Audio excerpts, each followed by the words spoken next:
RAD Magazine, the voice of medical imaging and clinical oncology. For 50 years, RAD Magazine has been the leading publication in its field and has a wide and influential readership. RAD Magazine works in partnership with AXREM, offering members reduced rates on RADlink. Check out your members' document in your weekly newsletter. And it is also the proud sponsor of the UKIO AXREM Drinks Reception. Find out more about RAD Magazine in the link in the show notes.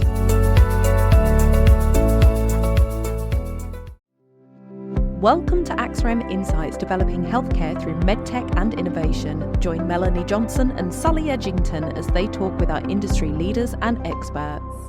Hello and welcome to AXREM Insights, State of the Nation podcast. I'm Sally Edgington and I am here with guest presenter Erin Pawley, AXREM Future Leader and BID Project Manager at Sectra. Today we have the pleasure to be speaking to Jeevan Gunaratnam and Hugh Sharma. Welcome both Hugh and Jeevan, and thank you for being on our show today. Let's start by handing over to you to tell us a bit about yourselves and what's your story. So we'll start with Hugh first. Good morning. I wasn't expecting that question. I'm Hugh Sharma. I'm Strategic Government Relationship Manager at Fujifilm and Chair of AXREM. And how much of my story do you want to hear? You can just tell us a bit. We've obviously had you on a podcast before, Hugh, so I don't want to duplicate too much. But maybe if you can just talk about the work you've been doing with AXREM over the last 12 months or so. Yeah, so, I joined the AXREM committee probably about 5.5 years ago now. Got very involved, and I guess the secret is don't talk too much, because if you talk too much, you make eye contact, you end up getting more responsibility in a role. So I think I probably got a bit gobby in some of the committees, and ended up then being voted as vice chair, and now got the reins of chair for the next 18 months. It's gone very, very quickly, but we've seen a lot of change in this last probably 3-4 years. I think Jeevan will agree with that. We've seen the membership increase. I'm really keen and proud to see the diversity of members coming in. That it's not just the big companies, but there's smaller startups and smaller business representation that we're covering. I'd like to see a bit more links between the bigger companies, mentoring or finding gaps and support for the smaller companies in the market. And I think with the ever-changing landscape in the NHS, there's a lot of opportunity for us as AXREM to do more and to integrate with government, but also for us to do more for our members and establish ourselves as almost like an ecosystem of businesses and solutions to the NHS. Fantastic, thanks, Hugh. Yeah, and over to you, Jeevan. Good morning, or hi everyone. Jeevan Gunaratnam. So I look after government affairs for Philips UK and Ireland, and I also lead the independent sector, so kind of private hospital groups and the vets, military, and lots of other interesting kind of business partners and customers. So I'm now vice chair of AXREM. I'm on my way kind of down, I guess, rolling down to December, when I will no longer be in that role, and hopefully back on the executive committee. It's been a fantastic 4 years, or 3.5 years so far. Really enjoying it, loving working with the team, Sally and her team, and also with Hugh and the Future Leaders Council. Yeah, just to echo a little bit about what Hugh said, it's a really interesting time, I think, for all of us.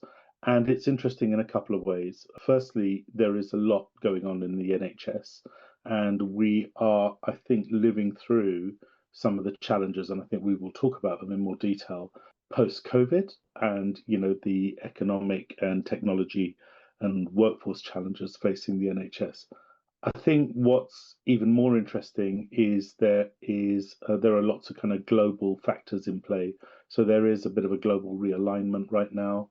We are seeing that, of course, in the US, but we're seeing that all over the world. And for companies, both large and small, that leads to huge kind of impacts and ramifications in how we develop and bring products to market, how we do business, etc. So there's lots to do, lots to think about. Scratching my head, it's never boring, and yeah, loving it. So glad to be here. Thank you.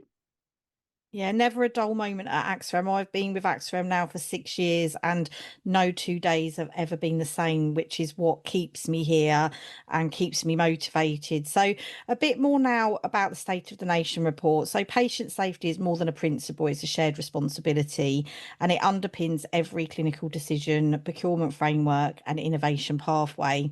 As AXREM continues to champion high standards in medtech and imaging services, our latest State of the Nation report, written by our Future Leaders Council, reflects growing concern over system-wide risks that could undermine this safety net. From governance reforms and outdated technology to the challenges of scaling AI and meeting cancer targets, today we are going to explore 4 pressing questions. Each one invites candid reflection, both ideas and a renewed commitment to collaboration between industry, government and frontline NHS services. So I'm now going to hand over to Erin for the first question. Thank you very much, Sally. And again, thank you so much, guys, for being here to answer the questions. So my first question ideally is mainly around our report. And in our report, we identified that the abolition of the NHS by 2026 aims to streamline governance, but poses risks to long-term programmes and supply continuity. What do you think the DHSC needs to do to mitigate and minimise any of these risks, particularly? Do you want to do paper, scissors, stone on this one, Jeevan? Sorry, I was still shocked. Erin, you said the abolition of the NHS. I think you meant the abolition of NHS England rather than. Sorry, yes, absolutely. Because otherwise we're gonna upset quite a few people with this. I clearly got the other memo. You see, I think you heard it here first, listeners. Yeah. Certainly, you're leading the way because you're ahead of the news curve compared to us. But so secret sources, yeah. Sorry, I was in touch. Could you just repeat the second part of that initial question? Absolutely. Would it help if I just repeat the entire question? Would that be easy for everybody? Yeah, why not? Not a problem at all. So in our State of the Nation report, we've identified that the abolition of NHS England, spoilers, by 2026 aims to streamline governance but poses risks to long-term programmes and supplier continuity. What do you think the DHSC needs to do to mitigate and minimise any of these risks to these long-term programmes? It's really interesting. The Department of Health, obviously, there was big announcement around the reintegration. I think is the language that's probably preferred these days to abolition of NHS England back into the Department of Health. And the truth is that sometimes when these things are announced and then you have a little bit of a run up into the actual actions, it turns out that they're sometimes a lot more complicated than originally anticipated. So I think that has ended up having a bit of an impact on timing. And so what we will probably see is that things won't go quite as fast as I think some people initially intended. And so that gives the Department of Health a little bit of room, I think, to look at the situation and adapt. And then we put that into the context of the 10-year plan. And the 10-year plan, I think some people thought was going to be a kind of panacea, a kind of, this is it, this is the solution, and so on. And that is now looking more and more likely to be a 3+7 year plan. The 3 being what do they need to do right now versus what they may need to prepare for the kind of the reform that's coming. And so if we look at the Department of Health and put it in the context of what's the 3+7 type of plan, I think part of it is the Department of Health needs to ensure that over the next 3 years, there is continued focus on the productivity to bring the waiting list down. And I think to address there is some core lack of confidence in some elements of the NHS. So specifically, waiting times for GP appointments, waiting times for outpatient care. Inpatient isn't so much of a challenge, I think, but outpatient care, there are very long waiting times, and also A&E attendances and dealing with that. So, when we talk about patient safety, what does that mean? That means things which are emergencies and you need to be in A&E, but also cancer, and long-term things where there are long-term waits. So, for us as suppliers, the implications are we need to see a continued investment in technology and productivity and the adoption of AI technologies and a regulatory landscape that doesn't slow down innovation. And so I think all of those things are really important, and they're things that we as industry need to look for, and we need the Department of Health to support that. The department needs to focus on patient safety, of course, but also on productivity. And AI plays a huge part in that productivity. I think the department would also want to look at making sure that the assets are up to date. So they're doing a huge piece of work around understanding with NHS supply chain, understanding what the NHS has and how it's being managed and how it's being either replaced or upgraded, etc. And I think from IT point of view, the interoperability, because we're seeing more and more kind of cross-working, so working across imaging networks, regions, etc. So do all those bits of the system talk to each other smoothly? If I go to hospital A and then I need a follow-up at hospital B, how easy is it for both of them to be able to see my records without having to ask a patient to be re-imaged or reassessed? So all of these things are really important and part of it. And I think I could talk about, I think the last thing I'd probably mention is that they need to also support us, I think, in making sure that we create engagement to allow, because there's no money.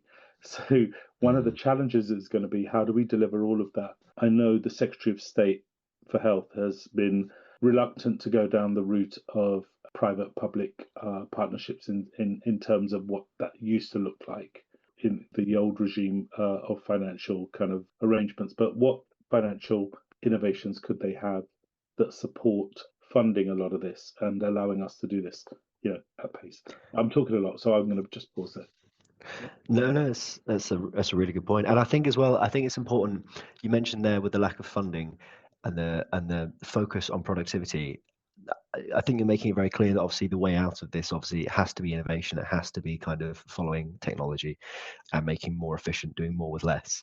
Because obviously, the harder you drive for productivity, you also need to be have a consideration of the clinical safety side as well.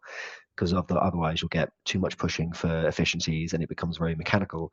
People forget at the heart of it. Obviously, it's about patient care. You don't want to shortcut. You don't need to we don't want to push too hard and compromise that patient safety as well. So absolutely. I was just going to say, you touched on a couple of good points there, Jivan. I think that we need to make the UK a good place to innovate and do business. And I think that at the moment it's not. And that's the feedback I get from companies that contact me that are looking to come and do business with the NHS and decide not to, meaning our patients are actually missing out on innovations that are working for other patients in other countries.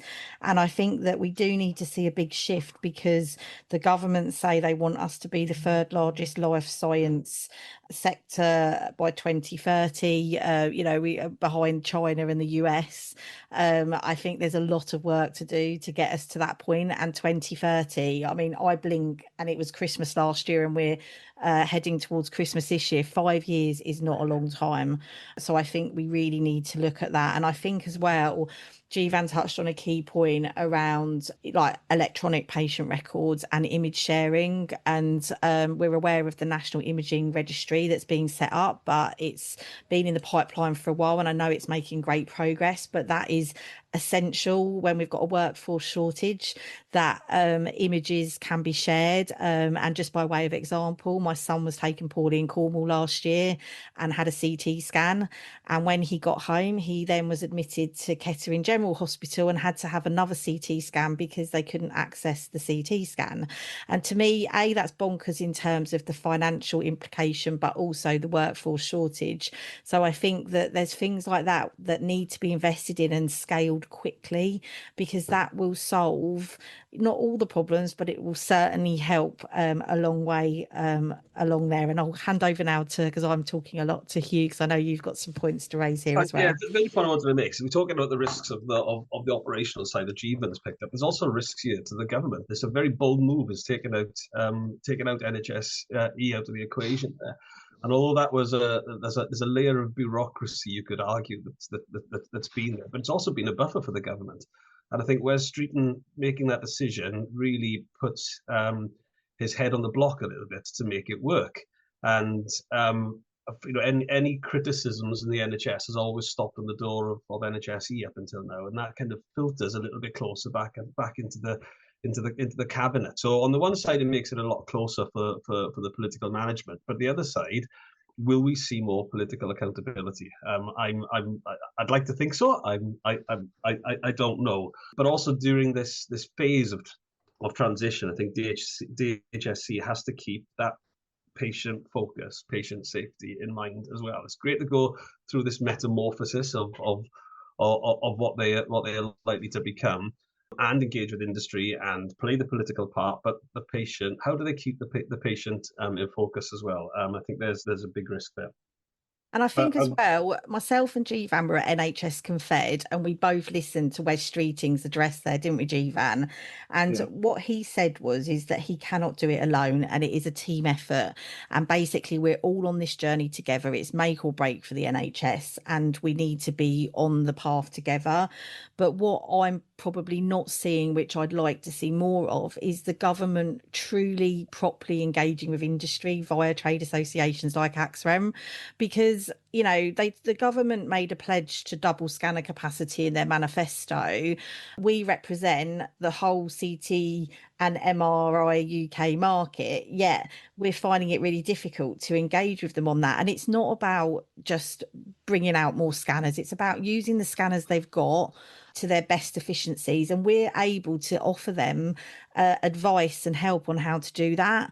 So I just would love to see the government truly seeing industry as a partner, because without industry they cannot achieve the 10-year plan, and they cannot achieve what they want to, before they come to a next general election.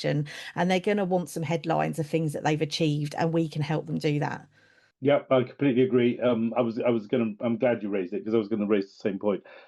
There are, I think, a result of that reduction or removal of the layer of NHS England will be that there are fewer places left to fail, and as a result, there's going to be a much bigger ask of industry. We see it certainly as industry to be part of solving those difficult challenges. And I think what we're looking for is more clarity on what that role is for us. And it's all related to things. I mean, if you just take the label, Aaron, of patient safety, there's so much we can do. Patient safety in terms of cybersecurity, and being able to protect our health network from a cyber attack, and continue to deliver health services. And we've seen what happens when that doesn't happen, when that's sort of jeopardy. Patient safety in terms of reducing the waiting lists. And one thing that I'm passionate about is a national MR screening program for prostate imaging, for prostate cancer. But if you've already got a very long waiting list for MR, it's really hard to have a conversation around a future role for MR in a screening program, because you haven't got the capacity to do that. So there are lots of things where technology can actually make a huge difference and improve the health of the nation, and improve patient safety, and drive prevention and all that kind of stuff. But we need to be part of that early engagement, and I'm not sure we're quite where we need to be on that. But also, if you look at that, you're saying there about a prostate screening, for example, there may be other technologies out there that enable that in a kind of triage form that then frees up the capacity of the bigger scanners. So I think at AXREM, we should be looking at our members to see what innovation. We've made this comment a couple of times, chatting now about innovation and a route to it. So our members could well have other ways of being able to filter out the negatives to allow the positives to go through to the bigger scanners. And it's that engaging with the politicians to understand what the 3-year, 5-year plan for that kind of pathway is going to be, that then we can come back to our membership to say, how do we make this work? Yeah, and I've actually got an additional question because we've kind of touched on it. And I think just to kind of bottom out what we've been talking about is talked about the NHS 10-year plan. And obviously, there's the three big shifts: hospital to community, analog to digital, and from sickness to prevention. And I know what my answer to this would be. So I'm going to spring this on Hugh. What role do you think our sector's got to play with those three shifts? I think we've got a strong part to play in all of them. We are predominantly digital. I can't think of any analog really in our membership. I'll probably be corrected before long, but we're a digital provider, aren't we? Our members are predominantly digital. So a government coming to us to help with those shifts is a no-brainer. We can answer a lot of those questions and help so much with that. Prevention, again, so many of our scanners, screening areas, our members, prevention is certainly an area where we can work. And I've done those in the wrong order. I can't remember what the first one was. From hospital to community. The community, of course. CDCs. Look at the number of CDCs and community diagnostics services that we can do, and it's not just from a diagnostic imaging area. We've got connectivity, we've got IT systems, interoperability, which Jeevan mentioned previously. There's all of these different areas of community diagnostics that we can work and advise on. And I'm not sure that the government or even any of the trusts, health boards, any other organizations can do that alone, because they all need to be standards-based. All these standards-based really predominantly work within industry. You need to get all of that kind of quality side of things done through all of our members. And I think AXREM is in a prime area to make that industry standard. Yeah, and Erin, do you have anything you wanted to add on that from a future leaders perspective, or in relation to the State of the Nation report? No, I think you've addressed pretty much every point that we certainly looked at ourselves, and obviously you've come from a far more experienced side of things, which is actually quite refreshing from our point of view, because we can only see what we've seen based. A lot of us are NHS or have been NHS based previously, and only seen the things on the ground, which were indeed kind of that struggling with outdated equipment or struggling with finding the latest innovations moving forwards. And yeah, no, it's I think it's echoed from the most experienced individuals, who've seen the NHS develop and grow and evolve over time, and us who are coming up through kind of the trenches, if you will, and experiencing it firsthand. And although, as I say, there are movements currently, it is a marathon, and it's hard to see those changes, especially at our level, because obviously as we evolve and change as well, nothing changes fast, nothing changes too drastically. So for us, it's hard to see if there is any progress moving forwards. And maybe that's something, I mean, how do you guys see it changing? Because obviously, as I say, we're talking about innovation, we're talking about, but everything with the NHS tends to be long-term. Procurements tend to be, 5-10 years. It's not yearly kind of change. And obviously you'd hope that the vendors will keep things up to date. But if there are more efficient products on the market, or if there are kind of innovations that are untapped that the rest of the world have access to, how would you think we would have to kind of marry that with our current model and see that change in time? I think the main area there's going to be procurement, isn't it?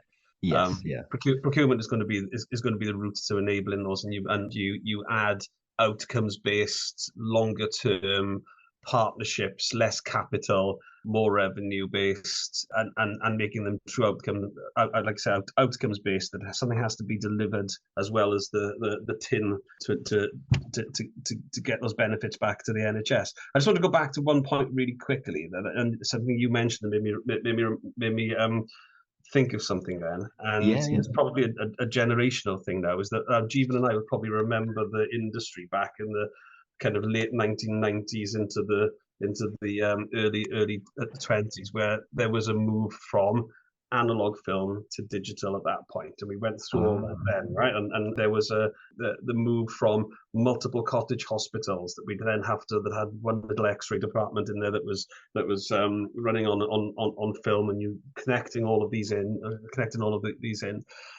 So this kind of ethos of working to these shifts has happened in the past, and now we kind of bring in that. We need to bring those kind of experience now into a much broader and larger landscape, into the all of NHS England. But that is only going to get the continuity of service when you're looking at this from a procurement point of view. So how do you then enable this to happen and be sustainable over 10, 15, 20 years. I think we'll be looking at much longer partnerships with the NHS. Absolutely. And I think as well, it kind of echoes your points you've already made, in that the dialogue needs to be from obviously the government, with the trade partners, with the people on the ground who are, the first ones to kind of experience or get in touch with these kind of innovations. And it needs to be that dialogue between them saying, how do we translate that into our current system and make sure it's robust enough to survive 15, 20 years time without being obsolete and putting excess strain. Absolutely. Yeah. The NHS continues to struggle with outdated imaging equipment, a technology backlog, and a procurement system still favouring low cost over value based solutions. How can industry work with the government, NHSE, and the Department of Health and Social Care to help solve these issues? And is it all about investment? And I'll go to Jivan on this one first. I noticed as part of that question, we didn't cover staff, the workforce, and I think that is a really important part of it too.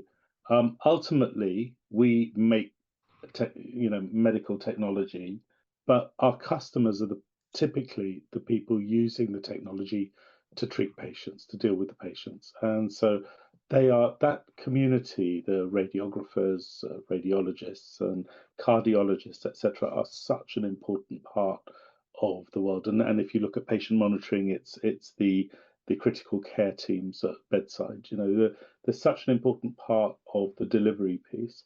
So anything we want to do, we have to do in complete partnership with the workforce. And I think one of the challenges we have right now is they are so overloaded with the day job that sometimes it's hard to find the bandwidth.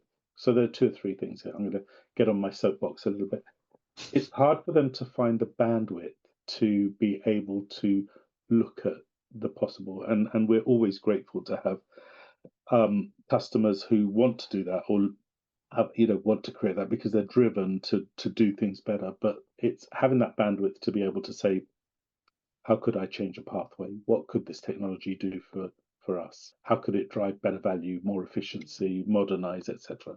So I think that's part of it, is having the bandwidth. And secondly, how do we create the landscape? Because Erin, I think you're quite right in saying some of this, it seems like it's just taking a long time, and it is. The truth is, it is taking a long time. And the reason is that if we want to talk about value-based healthcare, so NHS supply chains looking at it, there's a mandate to bring, Department of Health wants future procurement to be there. There's guidelines on it, but it's only starting to look at some of the problem. And we're not going to see huge transformation overnight, right? So our job is actually to help our partners kind of test out new models and help them, because sometimes when we look at AI and how hard it's been to get AI into the NHS, and the fact that you rely on clinicians to fight really hard to die on a hill, if you like, of saying I want this or else. And it's really hard because that in effect is a kind of a burnout strategy. You can get one bit of technology into one hospital.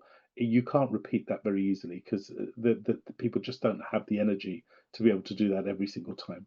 So I think part of our responsibility is to encourage the Department of Health and procurement to remove those barriers where we see them that we think are going to be block them. I think there's also an education piece around us being seen as not just trying to sell more boxes. We need and want the NHS to thrive, and we recognize our role as part of the solution, and we need to move away. I think there needs to be a conversation around how we are partners rather than just gonna shift some products and and run away with the profits. So these are really mature conversations, and they're not things that there's a huge element of trust in there, and that's something that doesn't happen overnight. So I do think there will be a little bit of to and fro on this topic. The challenge is everybody's in a hurry to find a solution. When we look outside of healthcare, the rate of change and adoption of technology is massive. If you look at what AI and agentic AI and things like the Zoom call or Teams call that we may use, and how that's transformed within a year, within 18 months, and look at, then I'm not sure we're able to deliver that same rate of change in the NHS. And I would argue, why would we want to? Because there are certain things like healthcare and maybe aviation where sometimes it's better to go just a little bit slower, and safety is a primary concern. So we may want to throttle back on that a little bit. But to Sally's point, I think we need to be seen as partners. We need to be seen as open to looking at different pathways and how we adjust those, and actually have a different maturity around financial reward. So the traditional model of tariff-based activity, we maybe want to look at something where we own part of the problem and we share in the reward. So if we, as a technology provider, can improve efficiency, improve outcomes, drive productivity, do we get paid on those results rather than just on selling the product itself? Yeah, exactly what I think. If the metric changes to be more outcomes than box shifting, then I think that we walking a parallel path with the NHS. But I think when you look at some of the issues that we've got at the moment based on aged equipment, I mentioned it in the previous question, procurement. Big Tin has always been part of a capital replacement program, and with other pressures on the whole estates of making bricks and mortar facilities that needs to be of a certain standard, that capital replacement money is disappearing to other things. There's RAC, there's all kinds of aging hospital estates out there. When you're looking at big ticket items like CT scanners and MR, will they make do for another 12 months is what's happening, isn't it? And that's what's making them aging. But as Jeevan said, and I think we're all agreeing here, a different model of procurement, of commissioning, of getting the best equipment in, and then that might be a replacement or upgrades every 4, 5, 6 years to ensure they've got the best equipment in the hospitals. Then I think that's the sensible approach. No, I think you're right there, Hugh, as well. And I think as well, it's key that obviously if you get it in the hospitals and the landscape does change, and obviously you don't want to change too fast with it, you've still got that infrastructure that can hold on a little bit longer if it needs to while you transition as well. No, and you touched briefly, Jeevan, on AI as well. If it's possible, I've got a question, and Sally, if you're happy to, I'll ask my question.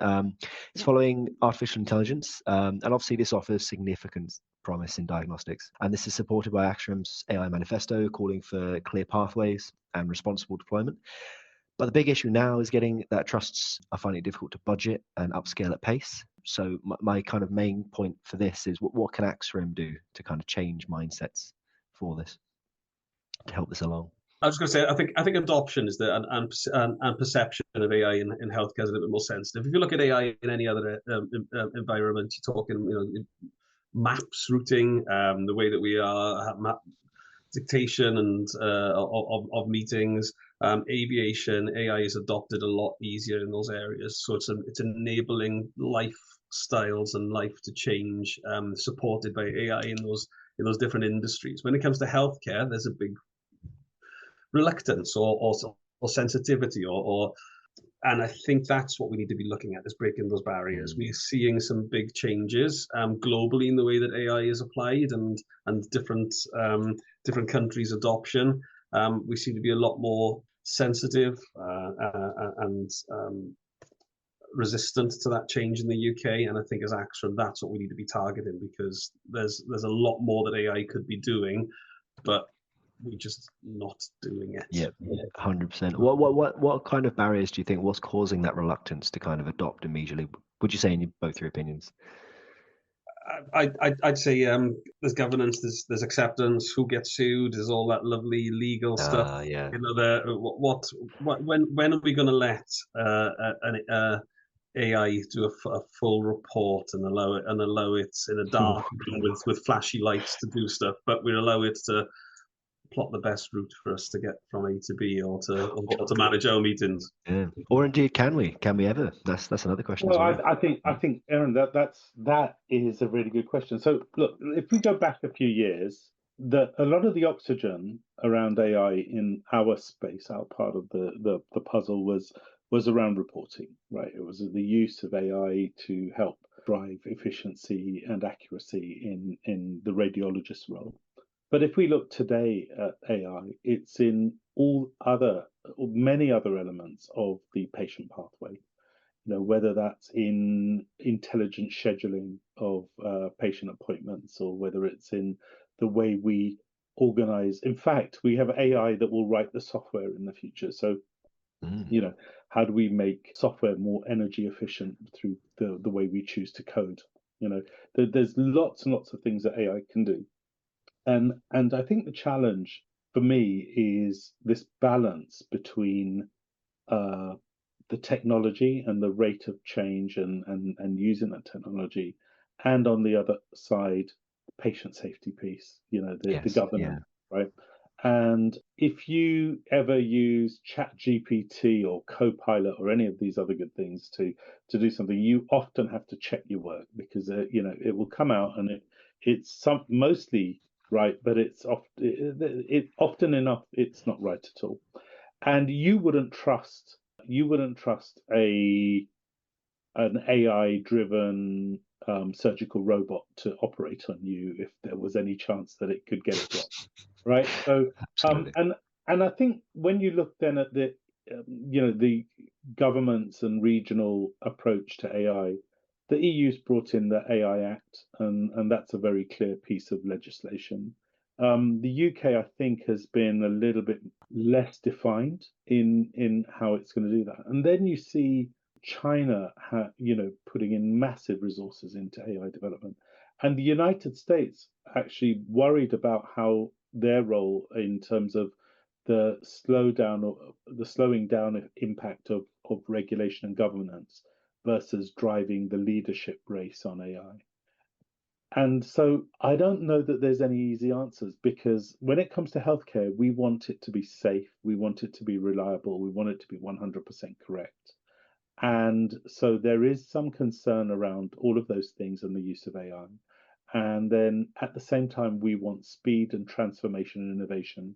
And that's a challenge for us as innovators, that we have to work with government, we have to work with the regulators, and we have to find that balance. And so, for example, you can use automatic scribe technology to capture this conversation and turn it into a set of patient notes.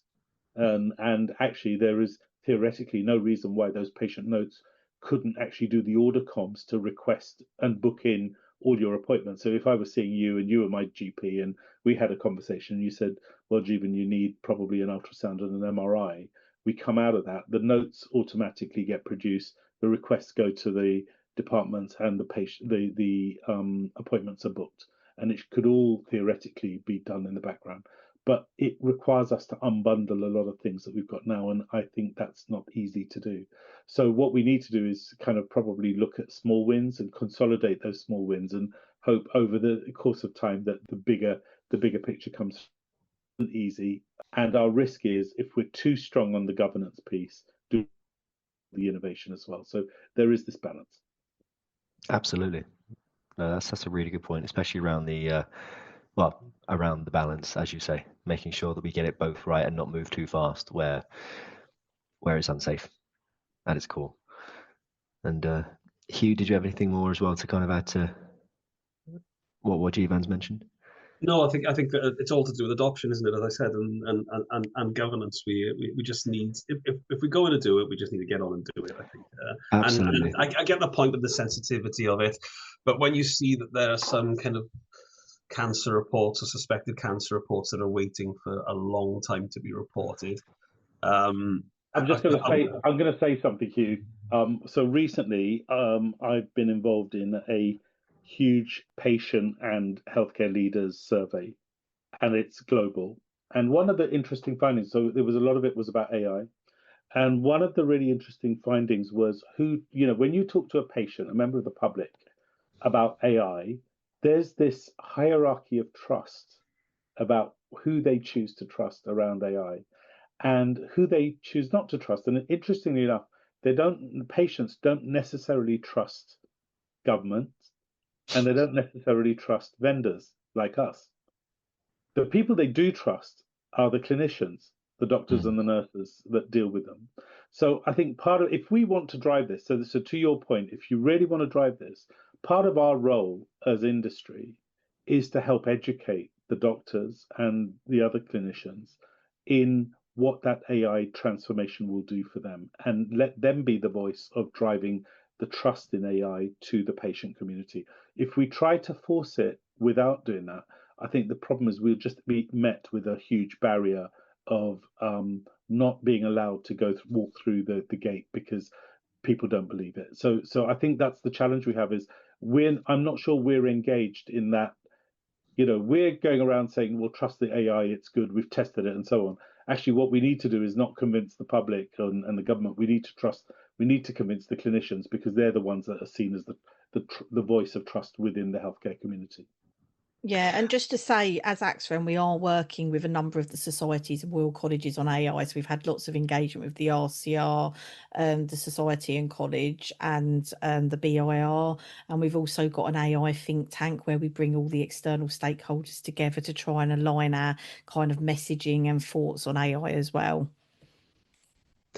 I actually really love what you've kind of said there as well, Jivan, because I think there's a hidden benefit to really kind of letting the clinicians, letting the trusted advisors for the patient kind of be that barrier, be that source of what's best, because it aligns with their own benefits. If they get an AI piece that comes in and makes their life easier, it's less burnout, and all of a sudden they're going to advocate because this is going to make their life a lot easier. It's more accurate, which in turn makes it faster to do reporting, and in turn benefits the patient. So there's definitely, I think, a common alignment of goals with that.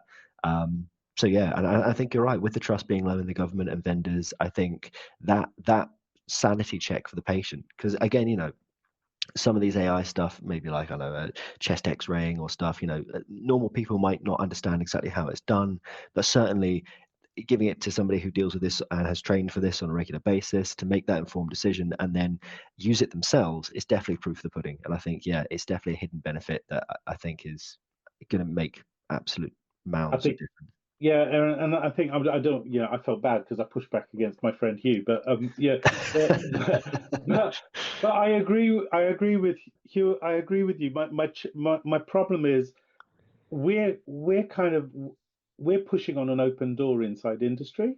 We already know that it's going to be good and it's going to change, but we have to take people along with us, and I don't know that we're always doing that in a great way, and perhaps you don't need to do it, or there's a different way of doing it in other countries, which is why we see other geographies adopt AI more easily. Yeah, yeah. Because we see a different pace of adoption of AI technologies. I think the NHS has got a unique challenge, which is it's not that the NHS isn't as good or as any other health system in the world. It's just that because of the way it's structured right now, they've got.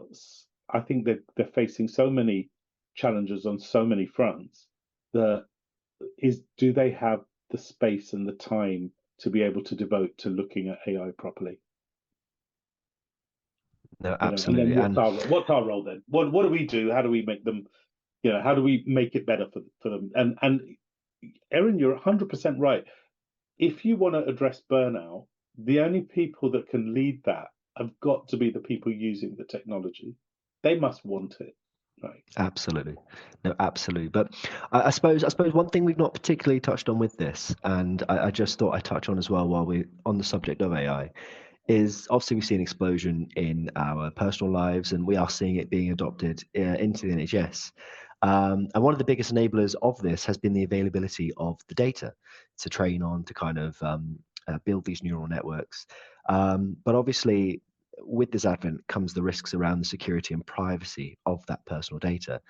And so, how do you guys think that the industry needs to evolve to deal with the challenge, both from the external actors, so I'm talking about the people trying to brute force and extract this data, but also from responsible use from the AI vendors themselves and that regulation around that? If you reflect kind of historically on how how a doctor would have got that. It's through experience. So if we want to have any faith in any kind of AI, we've got to enable it to have that experience and open up that data. So the 10, 20 years of seeing patients coming through a clinical room is going to give them the experience to point in the right direction, and that has to happen in the AI world. The regulation around that, then, of releasing it into the wild, I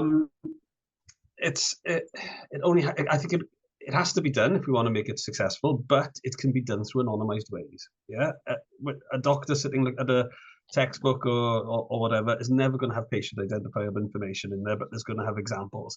And I think if we want AI to do what it needs to do, we need to be looking at other technologies of anonymization.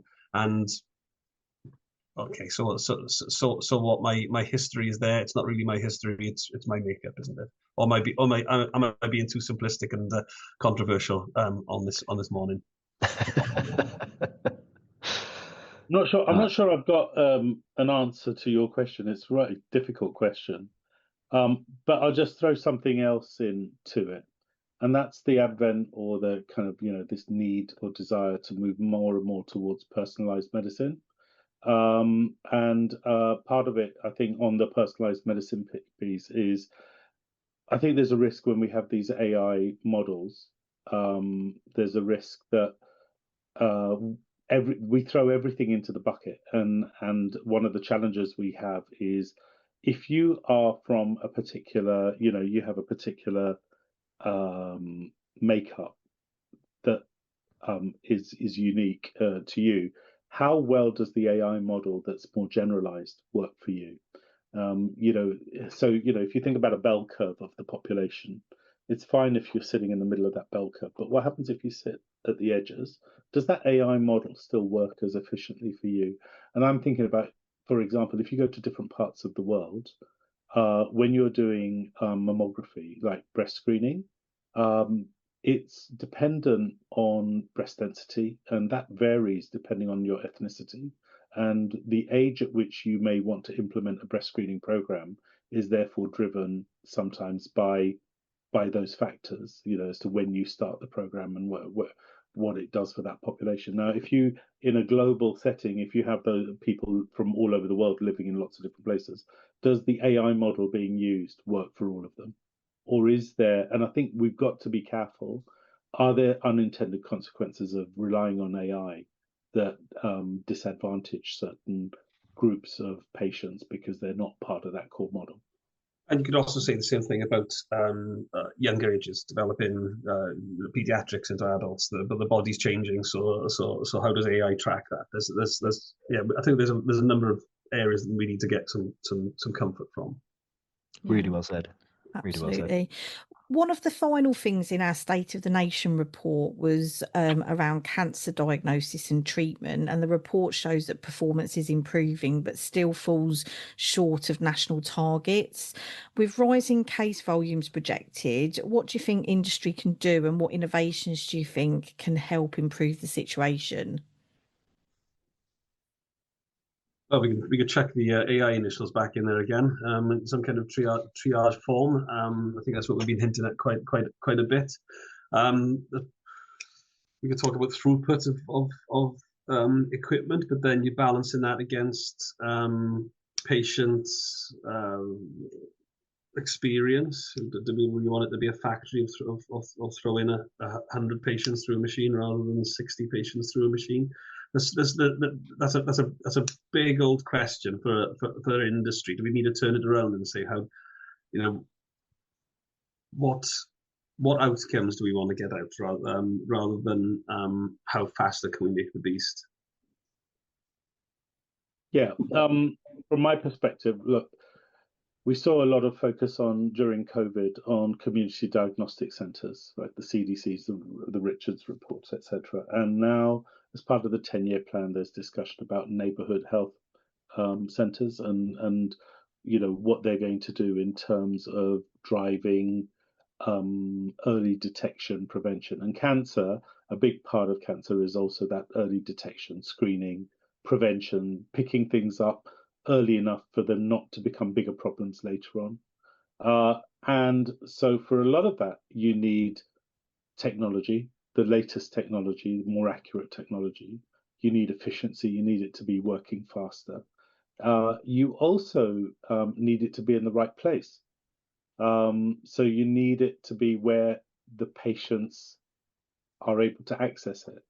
So building a big fancy hospital is great, but are patients going to make the journey there, or are they are certain groups, because we're talking about equity of access, are we better off putting like high tech products rather than lower common denominator type technologies into the neighborhood health centers? Because the traditional model has always been something pretty standard in the community, something very advanced in the hospital. And my argument is actually sometimes you want to switch that around. And so not in every community setting, but in some of the community settings, have the advanced equipment, because you still have a chance of being able to see patients who wouldn't necessarily come into a hospital. So I think there's a lot that we could still do. It's probably a piece of collab and discussion between different people, because that isn't the model that we currently look at, and there may be funding challenges to why we choose to do that or not do that. And that comes back to the kind of the, is there an outcomes based model? Is there a way? I think industry has an appetite for having a go.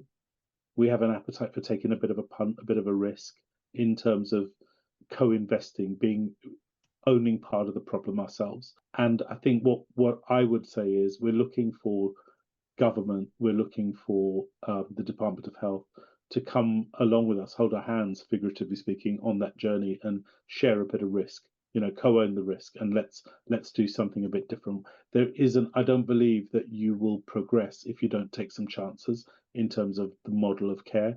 And rather than do it all at once, all across the system, why don't we have a punt on some different models of care and see if they work or not? Yeah, and I think it's important to add as well that in terms of treatment, our radiotherapy special focus group have been supporting the work of the all-party parliamentary group for radiotherapy and Radiotherapy UK to make radiotherapy treatment more accessible to all. And I think that's a really important point to make. And they've done some fantastic work, and there has been some investment, but a lot more is needed in order for patients not to have to travel long distances. And sometimes that results in them not actually taking the treatment or the correct treatment for their cancer, and that's obviously a terrible situation for us to be in this modern day and age. But I'm going to now just change the tone a little bit of this podcast before we finish off to a quirky question. So if you could swap lives with a celebrity for a day, who would it be and what would you do? And I'm actually going to ask Erin this question first. Oh, super. Swap lives with a celebrity for a day. And what would you do?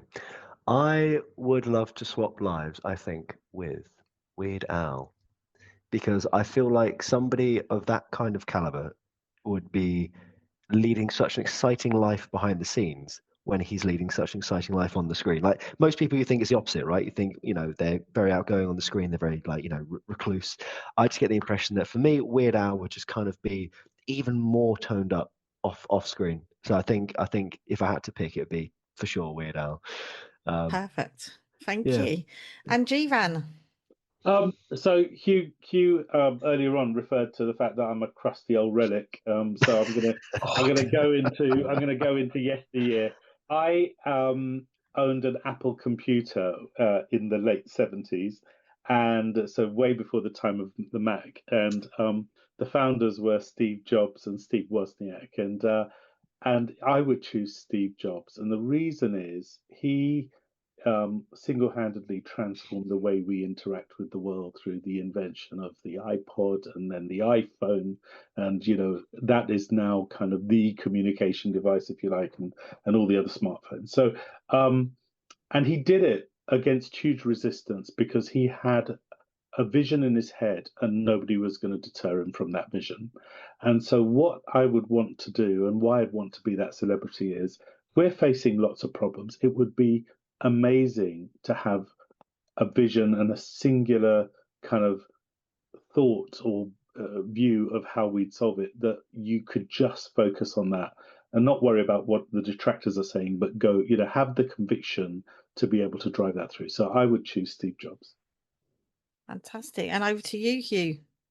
I think mine would be a little bit boring. I'd want to be a minor celeb. I'd really love to, and I like to play in bands and stuff. So I would really love to be a kind of backing musician in a stadium. I don't want to be out the front, but I just want to get that stadium vibe and close my eyes and get into my own little world and be maybe a backing musician for Peter Gabriel or someone like that. Someone who could draw a crowd and have music that I really, really like.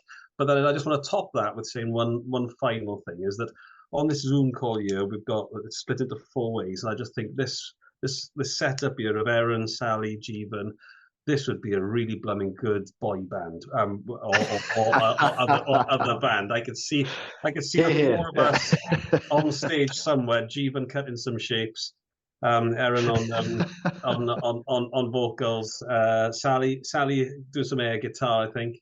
So I think this would be a really good little group there of some kind of. I was going to say band.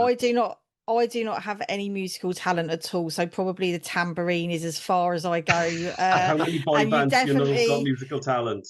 You definitely wouldn't even want me as a backing singer, because I would definitely clear whatever venue you were performing in. But I have always mentioned about I'd love to do a AXREM's Got Talent at some point in the future. I think that would be, because I know we've got lots of members with lots of talent. So that's something that I may incorporate into a future event. But I think we've all found out today a lot more about the matters and insights covered in the State of the Nation report. And I would urge all of our listeners to have a read of that, which is now going to become an annual report that we update each year. And when we wrote it last year, I don't think any of us expected some of the changes that we've seen, such as the abolition of NHS England. So, I think that this is going to be a really interesting report where year on year we can build some really insightful data. So I'd like to say a big thank you to Jeevan Gunaratnam and Hugh Shermer for joining us, and to Erin for being a fabulous co-host with me today. And thank you to all of our listeners. If you have enjoyed today's podcast, don't forget to hit subscribe, or feel free to share the podcast with friends.